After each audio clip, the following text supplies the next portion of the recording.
আজ কথা বলবো গবাদি পশু মাটি খাওয়ার কারণ এবং গবাদি একটি পশু অন্য পশু প্রসাব খাওয়ার কারণ নিয়ে। যে আমাদের গবাদি পশু বাছুর হওয়ার পর প্রায় 2 থেকে 3 দিন পর বা পরের দিন থেকে মাটি খাওয়া শুরু করে।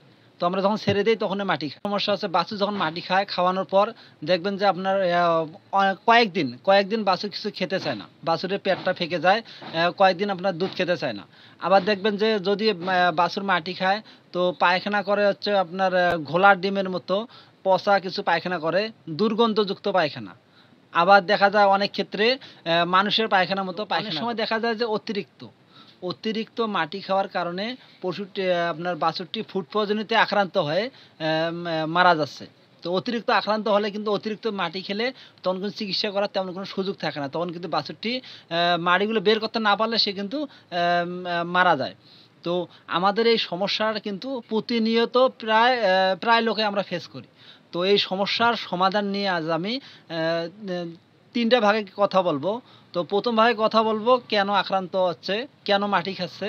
দ্বিতীয় ভাগে কথা বলবো আক্রান্ত হলে কি ধরনের চিকিৎসা করবেন। এবং তৃতীয় ধাপে আমি কথা বলবো যাতে মাটি না খায় এবং পশুর বড় বড় যে গরুগুলো, এই গরুগুলো যাতে আপনার বদ অভ্যাস যে আছে অভ্যাসগুলো যেন না থাকে। তো এই 3টে ভাগ নিয়ে আমি কথা বলবো। তো আপনারা একটু ধৈর্য সহকারে দেখবেন। তো প্রথম ভাগে যে কথাটা বলবো সেটা হচ্ছে মাটি খাওয়ার কারণ। তো আমরা মনে করি যে কৃমির ট্যাবলেট না খাওয়ানোর কারণে আপনার বাছুর মাটি খায়। আসলে এই ধারণাটা একবারে সম্পূর্ণ সঠিক না। হালকা হতে পারে কিন্তু পুরোটাই সঠিক না। তো কৃমির কারণে কখনো পশু এভাবে মাটি খায় না। তো আমরা কৃমি ট্যাবলেট খাওয়ানোর পরও কৃমি ট্যাবলেট খাওয়ানোর পরও দেখবেন এই বদ অভ্যাসগুলো থেকে যায়, বাছুরও মাটি খায়। তার মানে আমরা বুঝতে পারি এটা কৃমির কারণে কিন্তু মাটি খায় না। তো মাটি খায় মূলত ভিটামিন, ফসফরাস জাতীয় কিছু ভিটামিনের অভাব পড়ে, এ কারণে কিন্তু মাটি খায়। তো এর ভিটামিনটা অভাব হয় কেন? তো ভিটামিনটা অভাব হয় মূলত যখন আমাদের পশুগুলো গাভীন হয়, 5 মাস, 6, 7, 8 মাসের গাভীন হয়, তখন কিন্তু আমরা অনেকে কৃমির ট্যাবলেটটাও খাওয়াই না।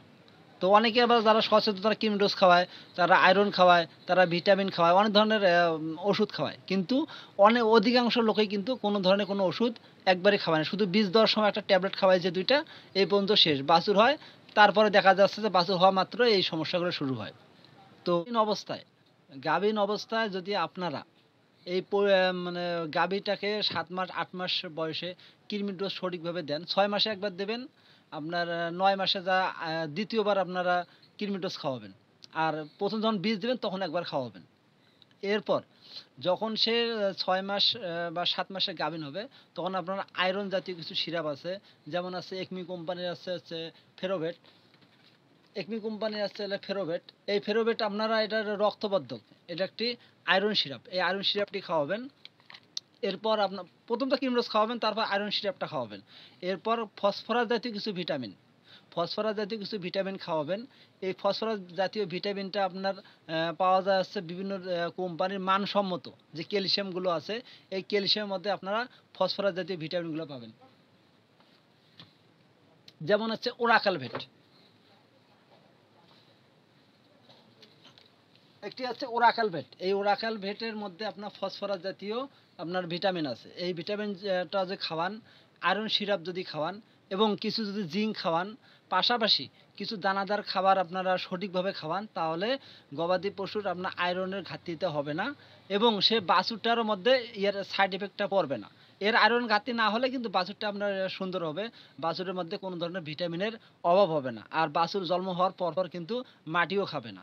আর কৃমি টুসটা যদি খাওয়ান তো তাহলে কিন্তু আপনার বাছুরকেও দেখবেন বাছুর হওয়ার পর 3 মাস পর্যন্ত আপনাদের কৃমি ডোজ দেওয়া লাগবে না। তো অনেক ক্ষেত্রে বাছুর হওয়ার পর 2 দিন, 4 দিন, 5 দিন, 10 দিন বা 15 দিন পর আমরা কৃমির ট্যাবলেট খাওয়াই। চোখ দিয়ে পানি আসে, তারপর খেতে চায় না, পেট ডাকাডাকি করে, তো পায়খানা করলে পায়খানা দিয়ে কৃমির ডিম আসে। তো এটাই কারণ হচ্ছে এই যে আপনার গাভীন অবস্থায় কৃমি ডোজ না খাওয়ানোর কারণ। তো আমরা কিন্তু গাভীন অবস্থায় কৃমি ডোজ খাওয়াইতে চাই না, এইটাই কিন্তু একটি বড় কারণ। তো এইসব কারণে আপনার গবাদি পশুর গাভীন অবস্থায় এই ওষুধগুলো না খাওয়ানোর কারণে এই ভিটামিনগুলো ঘাটতি থেকে যায়। এর কারণে বাছুর হওয়ার পর পশুটি আসলে মাটি খায়। তো এটাই হচ্ছে মূল মূল কারণ। আপনার কৃমিটা মূল কারণ না, মূল কারণ হচ্ছে ভিটামিন, কিছু ফসফরাস জাতীয় ভিটামিন, কিছু আয়রন আর কৃমির ট্যাবলেট, এগুলো না খাওয়ানোর কারণে আপনার বাছুর হওয়ার পর মাটি খায়। যেহেতু চিকিৎসার কথা বলতেছি, যদি মাটি একান্ত পরবর্তীতে খেয়ে নেয় তাহলে দেখবেন পেটের মধ্যে গ্যাস হবে এবং পায়খানা করবে, মানুষের পায়খানার মতো পায়খানা, অথবা ঘোলার ডিমের মতো পায়খানা করবে।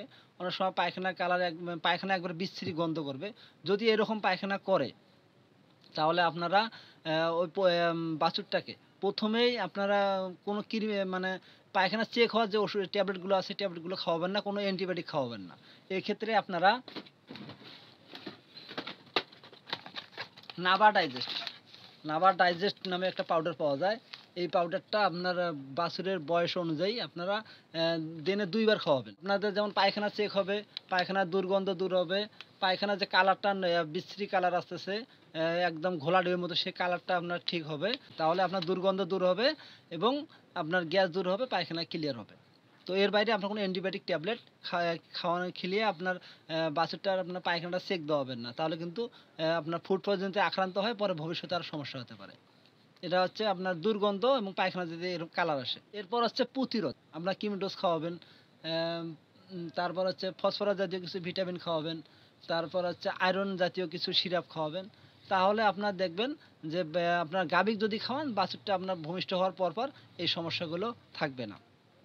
আর আরেকটি কারণ আমি প্রথমে বলেছিলাম যে বড় বড় গরুগুলান যে আপনার এই মাটি খাচ্ছে, তো বা অন্যান্য সমস্যাগুলো হচ্ছে বদ অভ্যাসগুলো, তারপর এটা ওটা চাটতেছে, একজনকে আরেকজনকে প্রসাব খাচ্ছে। তো এই সমস্যাও কিন্তু হচ্ছে আপনার এই ভিটামিনের কারণে। তো আপনার এই যে আপনার আয়রনের কারণে হতে পারে, তারপর আপনার ক্যালসিয়াম বা ফসফরাস ভিটামিনের কারণে হতে পারে, কৃমির কিছু হালকা কারণে হতে পারে। তো এই জিনিসগুলো যে আপনার মেনটেন করে খাওয়ান তাহলে আপনার বড় বড় পশুগুলো যে এই বাড়তি সমস্যাগুলো হচ্ছে এই বাড়তি সমস্যাগুলো একটিও থাকবে না।